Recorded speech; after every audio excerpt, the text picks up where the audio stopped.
Rizobacter creemos que la agricultura hay que hacerla como nunca. La microbiología agrícola nos dice qué hacer, porque cada semilla, raíz o cultivo sabe lo que necesita y trabajamos todos los días para también saberlo nosotros, sin dejar de pensar que alrededor hay un productor, una familia, una ciudad. Rizobacter, mejor agricultura.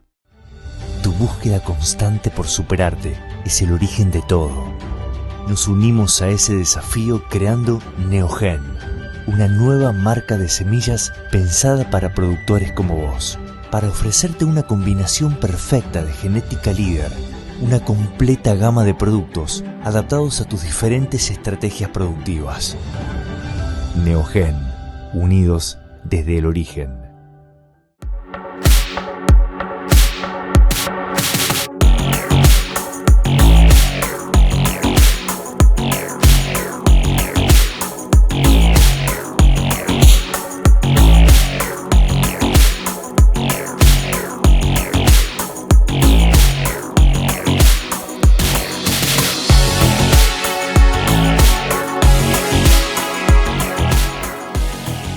Sumitomo Chemical, construyendo el futuro del agro. El programa Sistema Chakras se trata de un sistema de trabajo integrado abocado a desarrollar tecnologías sustentables ajustadas a los distintos sistemas de producción. Nos concentramos en generar respuestas concretas a demandas concretas a través de sus dos espacios. El espacio Chakras, que tiene un enfoque más a nivel local, y el espacio Redes, que tiene un enfoque de generación de conocimiento más a nivel regional.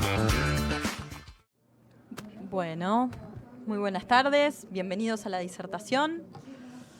Me llamo Magalí Gutiérrez, soy coordinadora técnica zonal del programa Sistema Chakras y actualmente coordinadora de la chacra Valor Agregado en Origen, que es la que da origen a la disertación de hoy.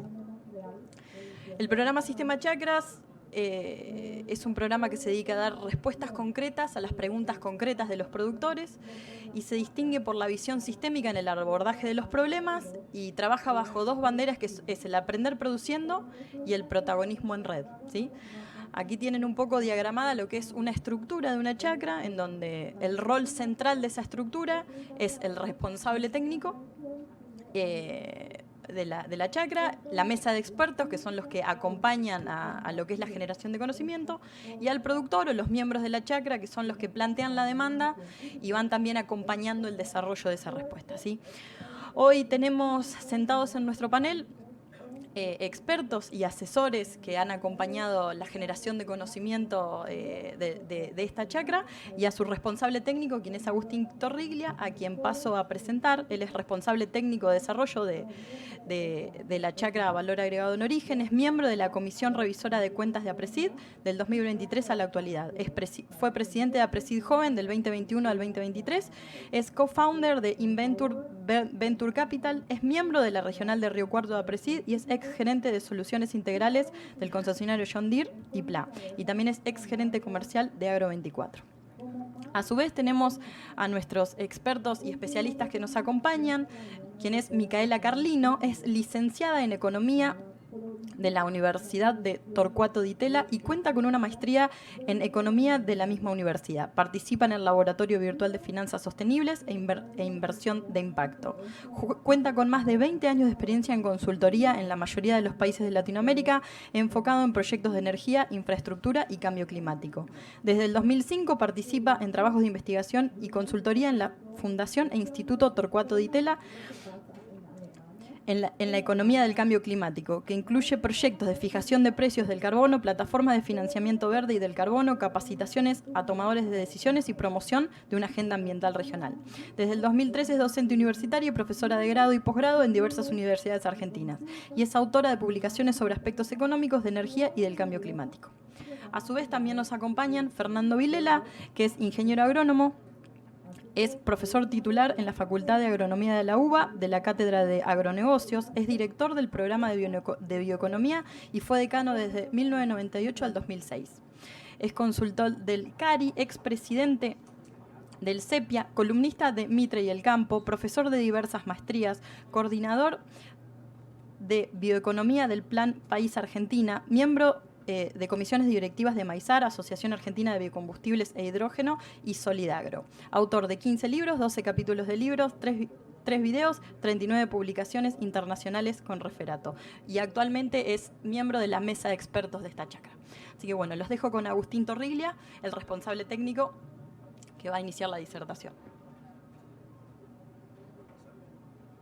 Bueno, buenas tardes a todos.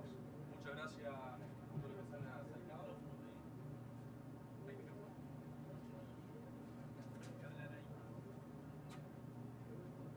Bueno, buenas tardes a todos. ¿Se escucha? Perfecto. Bueno, gracias a todos por haberse acercado a escuchar un poco de lo que venimos trabajando. Un poco la idea del día de hoy es que les voy a estar comentando un poco la trayectoria de la chacra de agregado valor en origen, un poco cuál ha sido las temáticas que han estado abordando en el último tiempo, como así también cuál es el pensamiento actual de parte de los miembros y hacia dónde estamos analizando diferentes proyectos de cara al futuro. Y luego va a estar acompañando Micaela Carlino hablando un poco en lo que tenga que ver con mercados de carbono. Y luego Fernando Vilela va a estar hablando más que nada, enfocando la proyección que hay de la generación de bionegocio en nuestro país y cómo de cara al futuro, qué demandas hay en diferentes partes del mundo, ¿no? Así que bueno, un poco para comentarles lo que da inicio a esta chacra. Como pueden ver, una inclemencia climática que sucedió allá por hace 5 años en el sudeste bonaerense. Más que nada fue una helada que terminó repercutiendo con caídas drásticas de la producción de parte de varios productores de aquella zona, más que nada productores de la zona de Mar de Plata, de Guaminí, y ante este eventual desastre, por así decirlo, caída drástica que tuvieron en sus producciones, se empezaron a ver de qué manera podrían evadir, saltear, escapar a estos eventuales desastres o estos eventuales problemas climáticos, ¿no? Es por eso que comienzan entre varios productores a intercambiar, a conversar de qué manera podrían estar generando diferentes alternativas de proyectos. Por eso se comienzan a generar distintas reuniones, distintos talleres, y bueno, a raíz de eso se da que conforman allá por el 2018 la chacra de agregado valor en origen. Algunos socios que están acá pueden ver que un poco más de pelo tenían, pero bueno, más allá de eso, en aquel momento esa chacra se conforma bajo un convenio con el INTA. El becario, mi antecesor, digamos, era un becario del INTA. En ese momento la chacra se llamó agregado valor origen porque representaba en ese momento el pensamiento que tenía, ¿no? En aquella primera etapa empezaron a analizar diferentes proyectos, más que nada en lo que tenga que ver con el negocio de la carne, las bioenergías, los bioplásticos. Más que nada en ese momento la lógica del análisis era haciendo hincapié en la biomasa, es decir, producían trigo, cómo lo podían transformar en fideo. Esa era la lógica de análisis que había, es decir, cómo a través de una materia prima pensaban los procesos, pensaban las tecnologías y luego después, recién allí, comenzaban a pensar los canales comerciales. En ese momento analizaron la cadena de carnes, vieron que era un negocio con una alta informalidad, con ciertos actores dominantes en la cadena, que lo cual hacía también como limitante para entrar en ese mercado.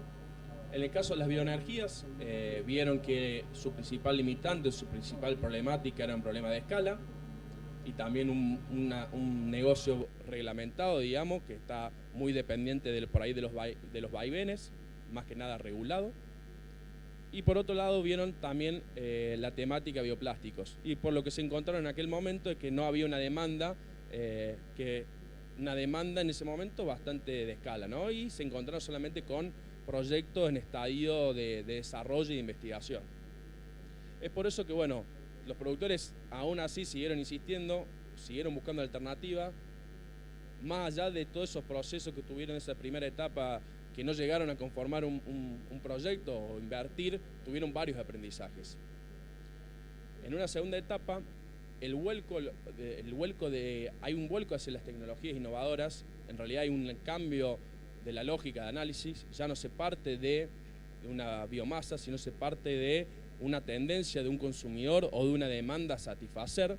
Es por eso que ya hay un vuelco hacia otro tipo de tecnología innovadora. En esta etapa se empieza a analizar todo lo que tenga que ver con tecnología de blockchain, de tokenización de granos, de cómo hacer hamburguesas a través de base de plantas, cómo pueden algunos proyectos de aplicación selectiva a través de inteligencia artificial y ciencia de datos, todo lo que es el mundo de las startups que cada día está creciendo más, o por lo menos en los últimos 5 años en nuestro país se ven cada día más emprendedores, más proyectos en el agro, que por ahí seguramente han escuchado mencionar bajo la denominación de AgTech. Así también se analizaron todo lo que tenga que ver con distintos proyectos de paneles de construcción a base de rastrojos. Y bueno, una vez en todo ese proceso que hubo durante esta etapa de analizar estas tendencias del mercado, de estos proyectos innovadores, llegaron a dos productos, porque lo que buscamos en todos estos procesos, en estos caminitos, es poder llegar a unos productos, ¿no? 2 de los productos que se llegaron a esta etapa, que es la etapa también que me incorporo como miembro de la chacra, fueron por un lado un checklist, que es más bien una guía de análisis de bionegocios, una guía más bien cualitativa, que lo que busca es cómo analizar la propuesta de valor, es decir, si es innovadora, para qué tipo de solución está buscando, qué tipo de producto va a generar, qué tipo de mercado está buscando, si es un mercado local, regional, global, si es insatisfecho o si ese mercado se encuentra en expansión, si es masivo, si es premium. Por otro lado, también analiza esta guía, pueden ver que nos sirve para analizar todo lo que tenga que ver con la calidad de los equipos, la calidad de la tecnología, cuál es la logística de la biomasa, si tiene alianzas estratégicas, entre otras cosas, ¿no? Y otro de los productos importantes que tuvimos en esta etapa es Inventure. Inventure es un fondo de Venture Capital que busca invertir en tecnologías innovadoras dentro de las verticales Agri-Food-Tech. Es un fondo que conformamos entre 16 socios, para invertir en este tipo de tecnología que de una u otra manera terminan repercutiendo en las innovaciones en nuestras producciones, tranquera adentro o a lo largo de la cadena. Así que eso hoy en día, ese proyecto ya se encuentra operativo con su equipo gestor, con un comité de evaluación, con miembros, socios, productores evaluando proyectos y como así también externos, así que, y de hecho también ya con inversiones concretas generadas. Luego pasamos un poco a lo que estamos pensando hoy. Pueden ver un sinfín de palabras que son ni más ni menos que los intereses de parte de los socios, los productores, de bioeconomía, bono de carbono, bionegocios. Hoy en día estamos como nos encontramos en la intersección entre la primera etapa y la segunda etapa, es decir, vemos la biomasa como un insumo y vemos las tecnologías como la complementación, ¿no? Entonces, hoy en día estamos bajo ese caminito, buscando alternativas en ese sentido. Y es por eso también que bajo este paraguas de actualización del pensamiento que hemos tenido, digamos, del recorrido que hemos hecho en el último tiempo, hemos decidido también modificar el cambio de nombre de la chacra. Como dije anteriormente, el nombre de la chacra es agregado valor a origen, era lo que representaba en su momento cuando dio origen a parte de los socios.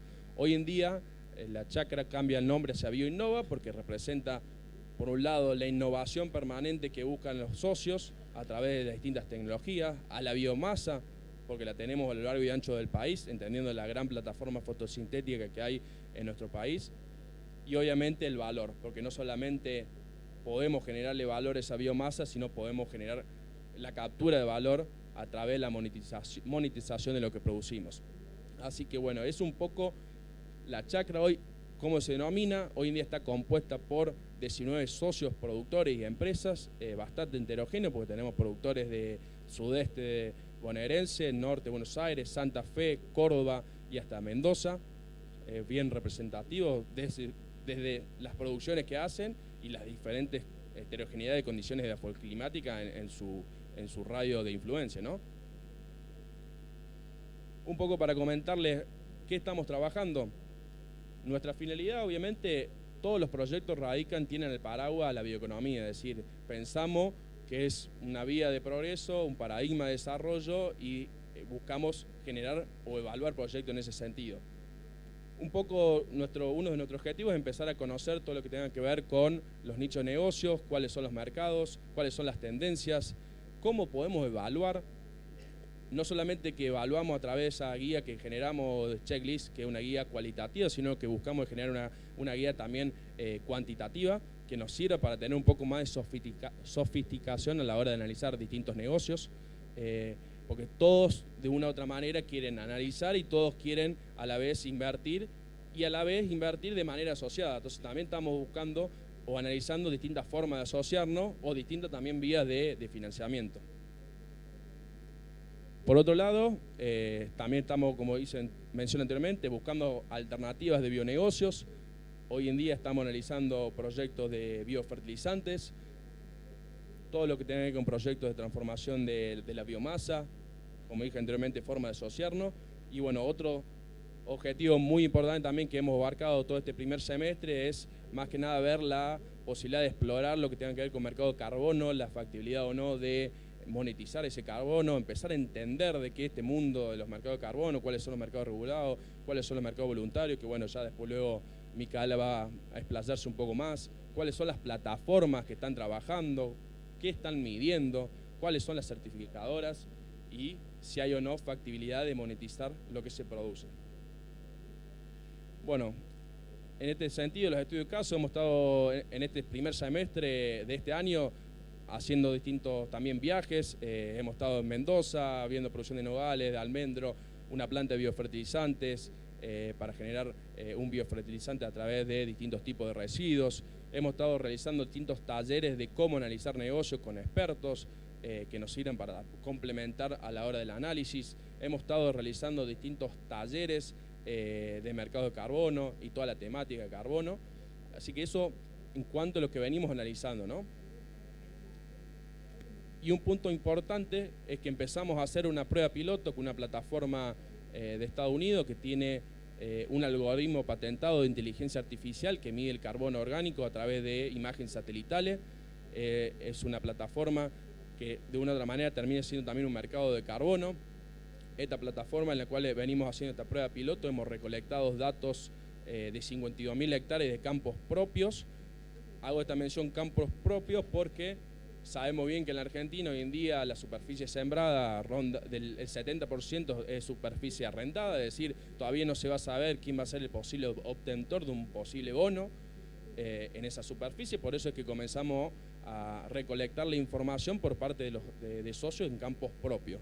Son 52.000 hectáreas que, como pueden ver los distintos puntitos, pueden ver que son diferentes condiciones climáticas, de pasar de 4 a 5% de materia orgánica en el sudeste bonaerense a 1,5% en mi zona sur de Córdoba, a menos en zona Mendoza. Así que es bastante heterogéneo, es una gran masa de datos donde se han recolectado los análisis suelos de esos campos, los polígonos que he referenciado, para poder tener también un poco si es factible o no esta prueba piloto. Estamos a la espera de esos resultados, que seguramente pronto los vamos a estar comunicando y analizando para ver si procedemos o no a un contrato vinculante con esta empresa. Así que eso es un poco lo que hemos estado también trabajando en esta primera parte del año. Y bueno, y por último, como mensaje y también de invitación, vemos la chacra como un espacio de aprendizaje para todos, porque todos los productores, todos los socios, los miembros quieren aprender, tienen la curiosidad, quieren saber más, no se conforman con lo que están haciendo, sino quieren ver qué otras alternativas hay y a la vez cómo complementarse de manera colectiva, ¿no? De asociarse con el otro.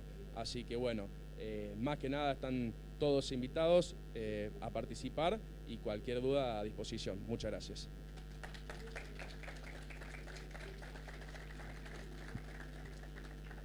Bueno, ahora un poco de haber presentado yo básicamente la trayectoria, dónde estamos, hacia dónde vamos, un poco ahora le voy a dar pie a Micaela Carlino, que ha sido también una experta que hemos estado evacuando dudas y nos va a estar brindando su expertise en todo lo que tenga que ver con mercados de carbono. Y así que bueno, le voy a dar pie para que pueda comentarnos un poco. Bueno, muchas gracias Agustín por la invitación. Buenas tardes a todos. Tengo el desafío de hablar en 15 minutos sobre mercado de carbono cuando vienen negociando los países hace más de 8 años los nuevos mercados de carbono, así que voy a tratar de ser lo más sintética y al punto posible. ¿Cuál es el desafío a nivel mundial? Nos encontramos con el problema del cambio climático.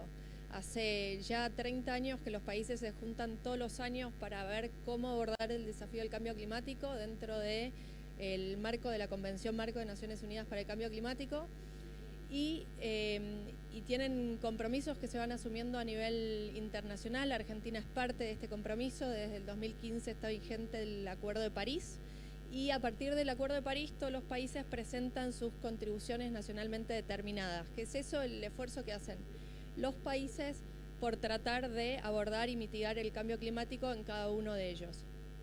Cuando nosotros miramos los escenarios a futuro del clima, los escenarios que hace el IPCC, que es un panel que recaba información que hay a nivel mundial sobre qué va a pasar con el cambio climático según cómo las actividades económicas cambien o no, de acuerdo a la situación actual, nos encontramos que el escenario del IPCC es bastante pesimista en cuanto a la temperatura media mundial y lo que va a implicar eso desde el punto de vista de la vida en el planeta.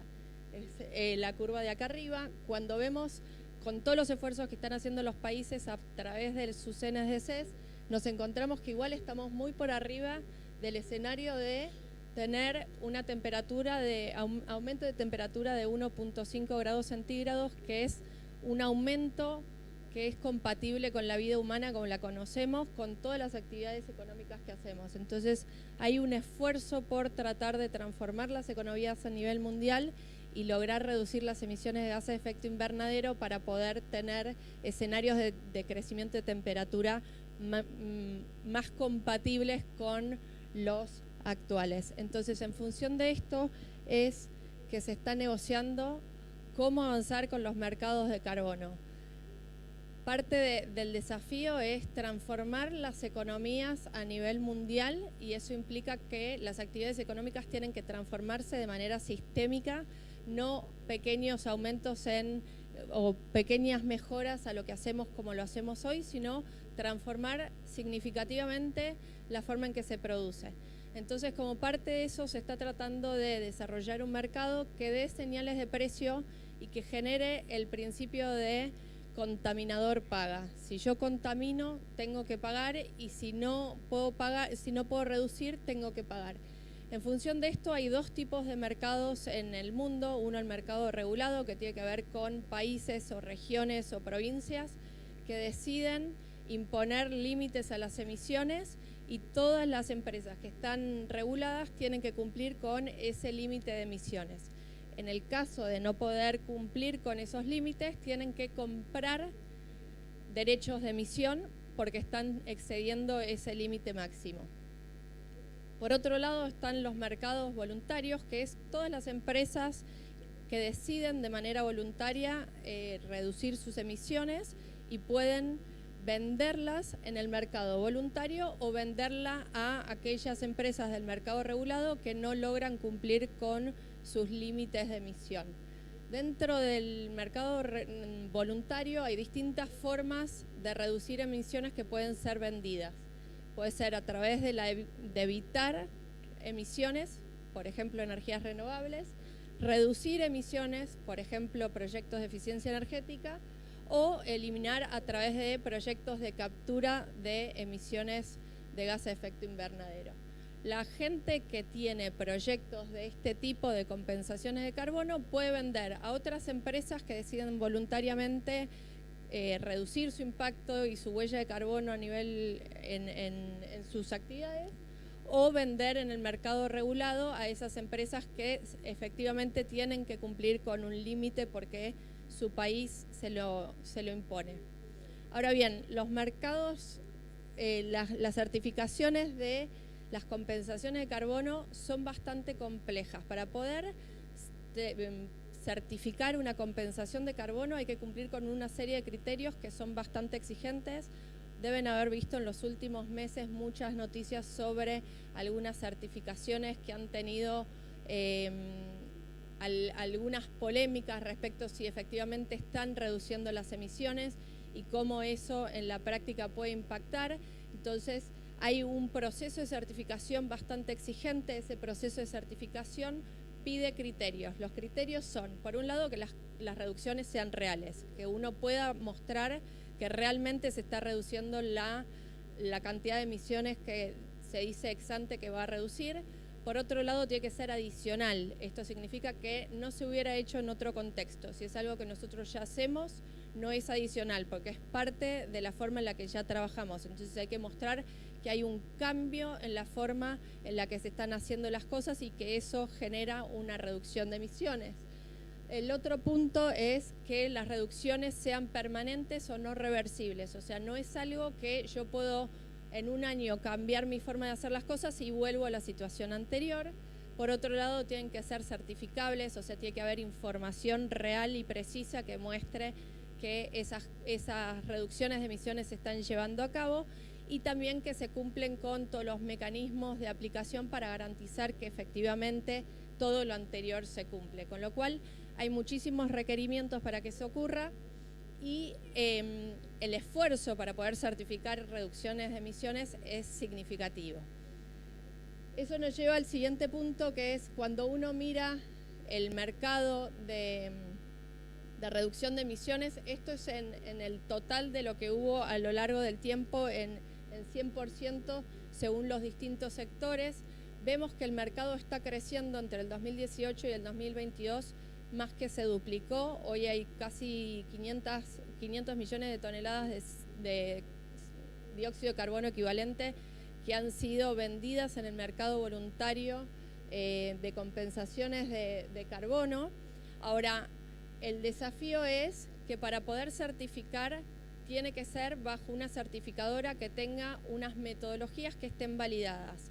Para poder validarlas hay que presentarlas a un panel de metodologías que certifica que esa validación, que esa certificación y esa metodología cumple con una serie de requisitos.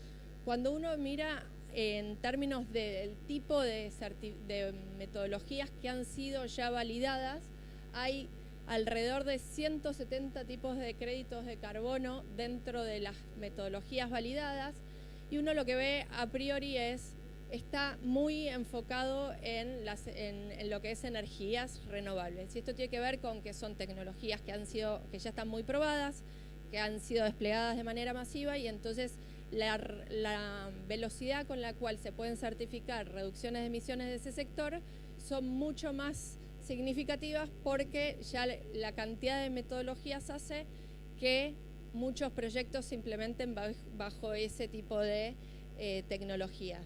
Cuando uno mira en términos de proporción, las energías renovables es el más importante. El siguiente en importancia es forestación y usos de la tierra. Esto tiene que ver con que también es un método muy probado a nivel mundial. En el caso de agricultura es pequeñito, es este rosa. Lo que estamos viendo es que empieza a aumentar, pero todavía hoy en cuanto a las metodologías que están validadas y los sistemas de reducción de emisiones son bastante acotados, con lo cual eso lleva a que hace falta esfuerzo por validar nuevas metodologías en función de prácticas ya probadas y de esa manera poder acelerar el proceso de certificación de compensaciones de carbono a nivel mundial. El otro punto importante es qué están haciendo los países. Cada país está tomando una posición distinta respecto de cómo va a manejar la venta de compensaciones de carbono en el mercado voluntario. ¿Por qué? Porque si nosotros como país tenemos una contribución nacionalmente determinada que dice que al 2030 vamos a reducir las emisiones en un 28% o en un 30%, eso implica que las reducciones de emisiones que son vendidas en el mercado voluntario no pueden ser contabilizadas para nuestro país. Entonces el desafío en este caso es cómo hacer con este mercado voluntario que demanda certificados de reducción de emisiones a nivel mundial y que no pueden ser utilizadas por la Argentina para cumplir con sus compromisos. A nivel regional y mundial hay muchas discusiones y debates y los países están tratando de decidir qué postura tomar. Argentina hoy solo tiene un registro voluntario de certificaciones de carbono dentro del mercado voluntario. Está analizando si va a tener un registro que es mandatorio, o sea que cada proyecto que reduzca emisiones y certifique sus emisiones para venta en el mercado voluntario va a tener que registrarlo, no está decidido si efectivamente eso va a ocurrir o no. Y lo otro que está en discusión en Argentina, como en otros países del mundo, es si el país tiene que autorizar o no la venta de compensaciones de carbono en el mercado voluntario o no. Todavía no hay una definición clara, pero esto lleva a que hay algunas incertidumbres respecto de cuál es la oportunidad de los mercados de carbono, dado que puede haber una nueva normativa en Argentina o en cualquier país del mundo que implique que tengo que registrar mis certificados de compensación de emisiones y eventualmente me tienen que autorizar esa venta. De todas maneras, hoy hay mayor incertidumbre que no es solo desde el punto de vista de la Argentina y estas decisiones que tiene que tomar, sino que también hay cuestiones que se están negociando a nivel mundial y que se van a seguir negociando en esta COP28 que viene sobre cómo se operacionalizan los mercados de carbono a nivel mundial. Hay algunas cuestiones que tienen que ver con esta doble contabilización de si yo vendo el crédito de carbono al exterior, entonces no lo puedo contabilizar. También hay discusiones sobre algunos créditos de carbono que vienen de acuerdos anteriores como el protocolo de Kioto, que hay muchos proyectos de estos que vemos en el mercado voluntario que podrían venir del mecanismo de desarrollo limpio del protocolo de Kioto, y eso puede hacer que haya un mayor impacto en términos de precios si hay muchos créditos de carbono o no, según si se aceptan o no. La postura ahí depende mucho de los países. Brasil, por ejemplo, tiene muchos créditos de la época del mecanismo de desarrollo limpio y entonces está tratando de arrastrarlos a este nuevo esquema y por lo tanto eso puede impactar en el precio.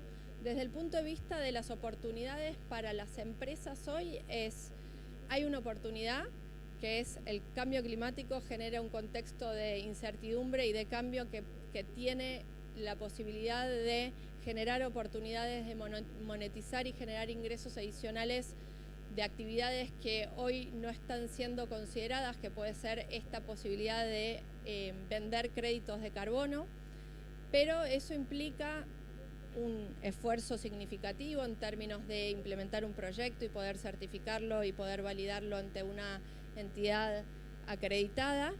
El otro desafío que hay es la cuestión normativa y regulatoria de Argentina y del mundo, pero de todas maneras permite pensar en tener un negocio que sea sostenible a través del tiempo, con unos ingresos adicionales que hoy no están incluidos en los negocios tradicionales, permite posicionar productos a nivel mundial en mercados que valoran este tipo de productos con menor impacto ambiental o con mayor impacto ambiental positivo y social positivo. Y por otro lado también permite posicionar en algunos mercados que empiezan a mostrar restricciones desde el punto de vista del impacto ambiental. Ya Europa está decidiendo restringir ciertos productos que tienen un impacto ambiental, una huella de carbono elevada, y esos productos no van a poder ingresar más a los mercados. Entonces, en este contexto es clave entender que hay muchas oportunidades y que es una forma de posicionarse de manera respecto de competidores que todavía no han tomado una posición de el impacto ambiental que tienen sus actividades económicas en la práctica desde el punto de vista ambiental. Recién Agustín hablaba del valor agregado. Se está empezando a considerar el impacto ambiental positivo como un valor agregado de los productos y es una oportunidad que hay para decidir cómo las empresas pueden aprovechar este contexto de cambio para generar un mayor valor agregado a partir del menor impacto ambiental que generan sus actividades.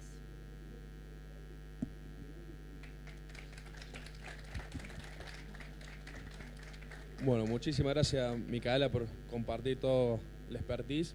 Ahora le voy a pedir a Fernando Vilela para que un poco nos comente y nos ponga un poco a hacer de perspectiva de cuáles son las demandas en el mundo y bueno, qué oportunidades tenemos para generar proyectos desde Argentina y bueno, en particular lo que estamos pensando desde la chacra. Así que gracias, Fernando. Bueno, buenas tardes a todos. Bueno, muchas gracias por la invitación. Sí, como decía Agustín, vamos a tratar de ver qué está pasando con las demandas, y ahí puse para quiénes y qué de todo esto que estamos hablando de producir, ¿no es cierto? Estamos ciertos de que Argentina es una plataforma fotosintética muy eficiente, y no solamente muy eficiente, sino que tiene una característica que cuando se miden las huellas de carbono estamos encontrando que son huellas que están muy por debajo de los competidores, ¿no es cierto? Entonces, todo lo que nosotros hagamos a partir de esos los productos en base a esos insumos van a arrastrar esa baja huella y van entonces a poder responder a ciertas demandas de algunos mercados.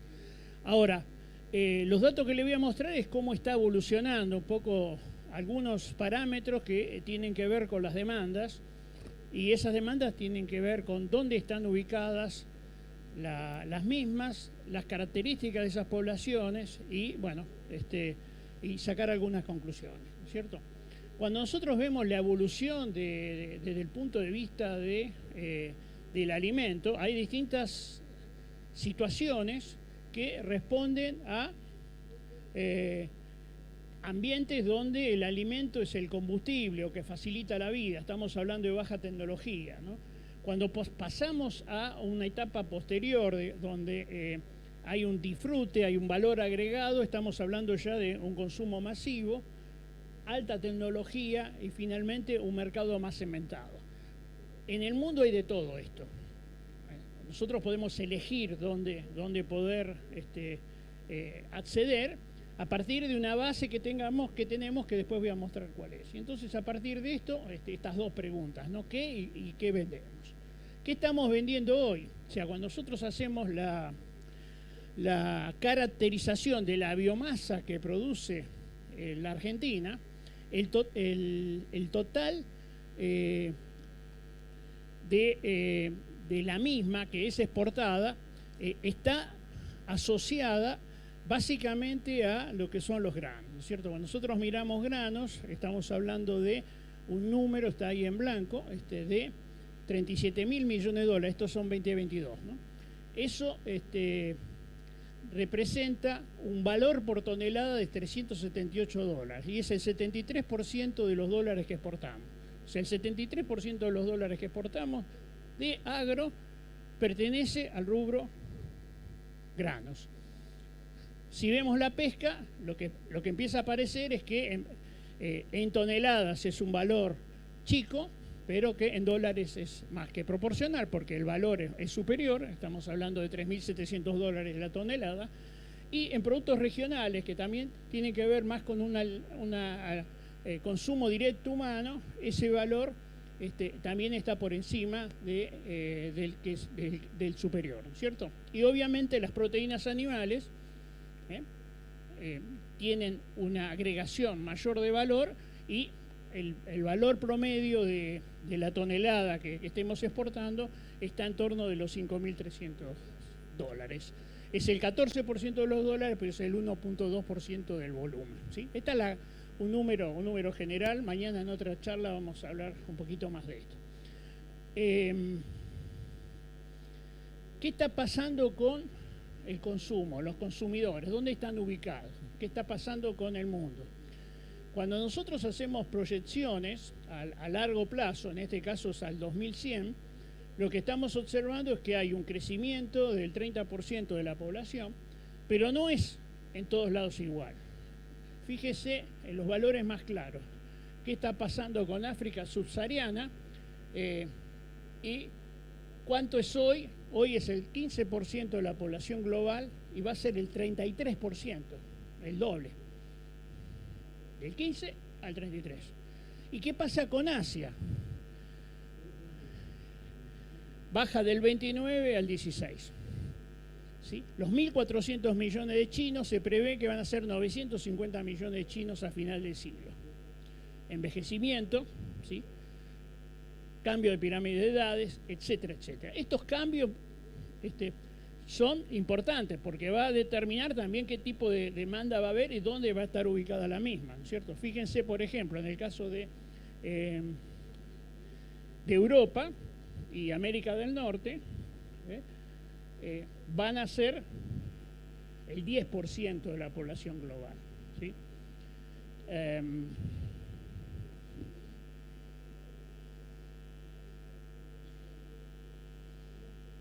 Los países más ricos, los que tienen capacidad de consumir productos de más valor por unidad de biomasa, están concentrados básicamente en el hemisferio norte, en Europa, América del Norte y algunos pocos países de Asia.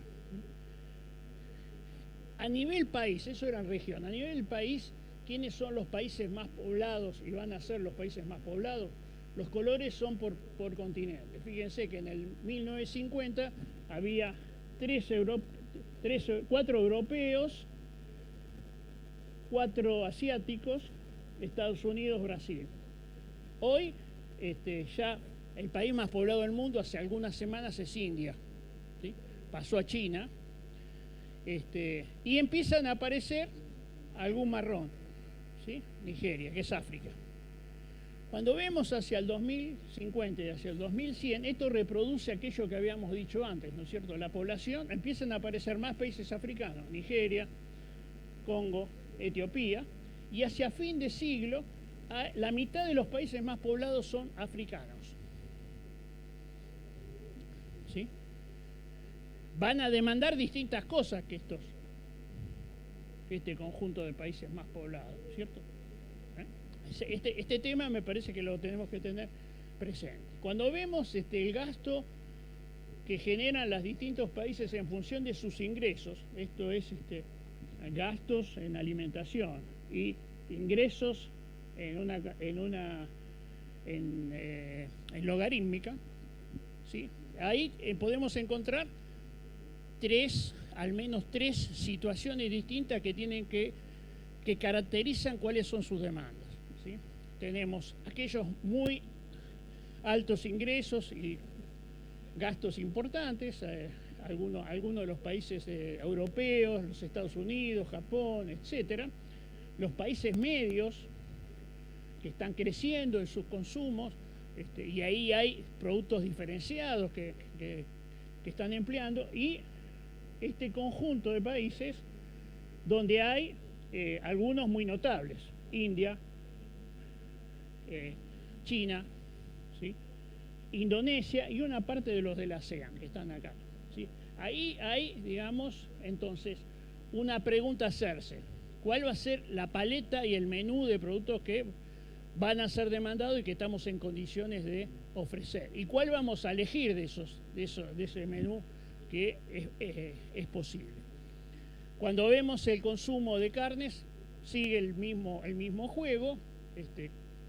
Veíamos que las carnes eran la tonelada más cara que estábamos exportando en términos de agro, donde el valor medio global es en torno de los $19.000 de PIB per cápita, asociado a unos 45 kilos de carnes totales en esa comunidad. Los países de altos ingresos están sobre los 90 kilos y los demás bajos están en valores de 10-15, ¿sí? Pero estos son los que van a crecer. Estos van a ser la gran tracción, ¿cierto? ¿Qué va a responder estas comunidades? ¿Van a aumentar sus consumos y si aumentan los ingresos o pasa otra cosa? Bueno, mucho del futuro va a depender de qué está pasando ahí. Estamos hablando de regiones y estamos hablando de países, pero también hay una complejidad adicional, que adentro de los países también hay situaciones diversas. Si nosotros miramos la capacidad de consumo de China, tenemos al menos estas 4 categorías, donde está el gran ingreso, consumo, la mayor concentración de ricos del mundo, productos de alta sofisticación. China, cuando era el promedio, estaba por abajo, pero cuando vemos esto, aparece una situación distinta, ¿no es cierto? Hoy los bienes de lujo de cualquier tipo, de mayor consumo, están ubicados en este país, pero no en cualquier lugar, en esta zona, ¿sí? La zona que va desde Macao, Hong Kong, hasta Shanghái, ¿sí? Y la zona de Beijing. La concentración poblacional tampoco es la misma, ¿no? Fíjense que el 94% de la gente en China está ubicada en 1/3 del territorio total, con mucha concentración, ¿sí? No solo económica, sino poblacional. Estas complejidades me parece que tenemos que tenerlas claras cuando estamos pensando hacia adelante. La otra pregunta es, cuando tenemos que avanzar y tenemos capacidad de producir y producir cosas diferenciadas y producir cosas que además tienen el atributo de baja impacto ambiental, si vamos a negociar con gigantes como este o vamos a buscar otros, ¿no es cierto? Y hay otros que me parece que son importantes. Cuando miramos las exportaciones de Argentina en un rango de los últimos 10 años, fíjense la ASEAN. La ASEAN eran 4.500, subió a 7.900 millones de dólares. Importante crecimiento, 75%. La India, 270%, ahí es muy importante el tema aceite. Y después, las otras zonas, Unión Europea, caímos en las exportaciones. Unión Europea hoy es el 14% del PIB global, va a ser el 10% dentro de menos de una década. Ojo con mirar exclusivamente determinados discursos y situaciones, porque bueno, esto también es parte de lo que está ocurriendo, ¿cierto? Son consumidores de productos de alta calidad en un decrecimiento de su importancia relativa a nivel global. Y en las importaciones ocurren cosas parecidas. La ASEAN, nosotros le vendíamos crecientemente y ellos nos venden relativamente poco. En el caso de los países árabes es otro ejemplo que hay que mirar con mucho cuidado. Son países que tienen muchos capitales. La semana pasada estuvo una delegación de los fondos soberanos de Arabia Saudí. Arabia Saudí, el fondo soberano son 700.000 millones de dólares. Varias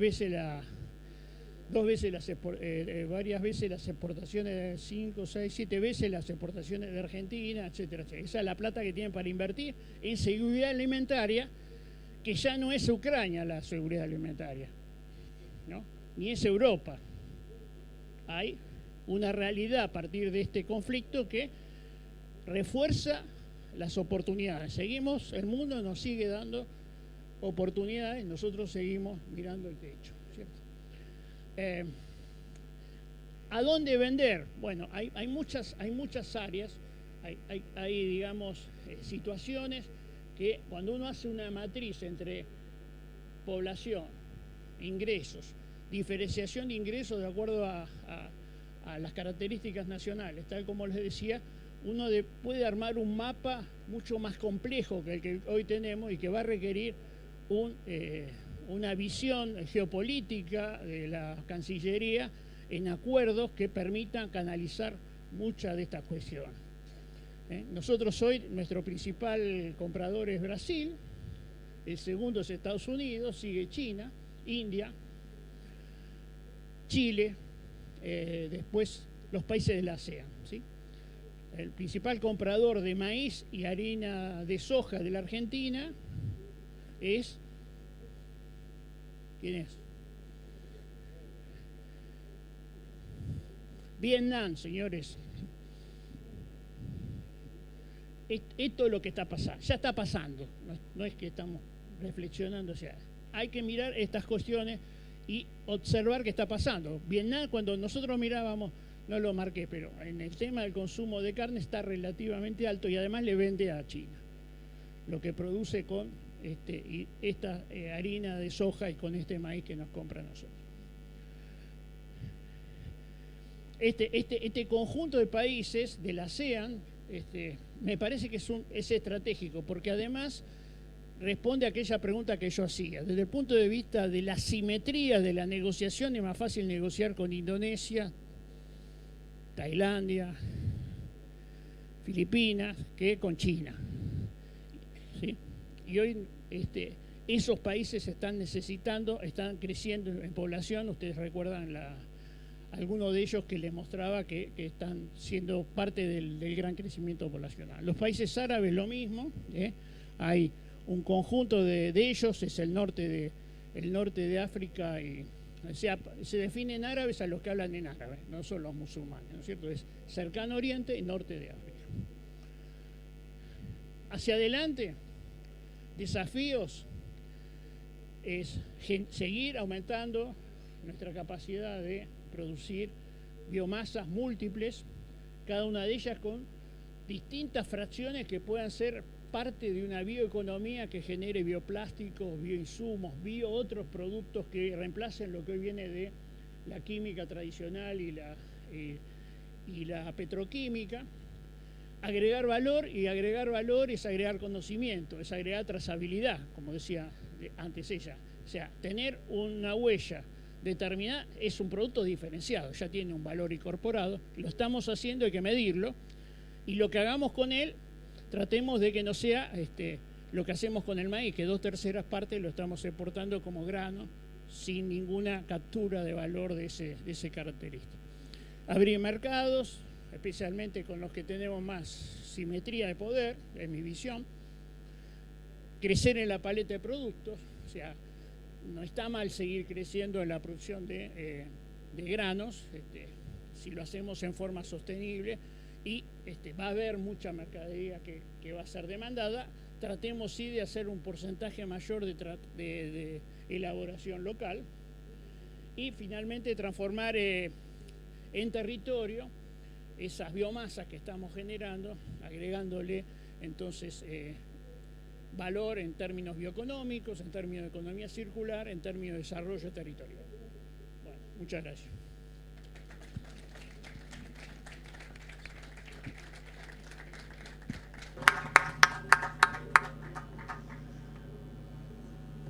Bueno, tenemos un minutito solo para una pregunta, así que los invito a, si alguien tiene alguna consulta para los disertantes, que levante la mano, que le acercaremos el micrófono. ¿Sí? Pero no hay tanto tiempo, no hay tanto hielo que romper. Bueno, y si no, le pido un aplauso para los disertantes, damos por finalizada la charla. Y bueno. Cuando exportamos un grano de maíz, atrás o anteriormente ese grano de maíz hay un desarrollo biotecnológico, genético, de ciencia y tecnología, de desarrollo de maquinaria muy importante. Así que la primarización como la conocíamos históricamente en la Argentina hoy no existe. Pensá en impulsar y potenciar tu campo. En Macroagro tenés todas las soluciones en un solo lugar en todo el país. Y siempre tenés un oficial cerca para todo lo que necesites. Pensá en grande. Pensá en Macro.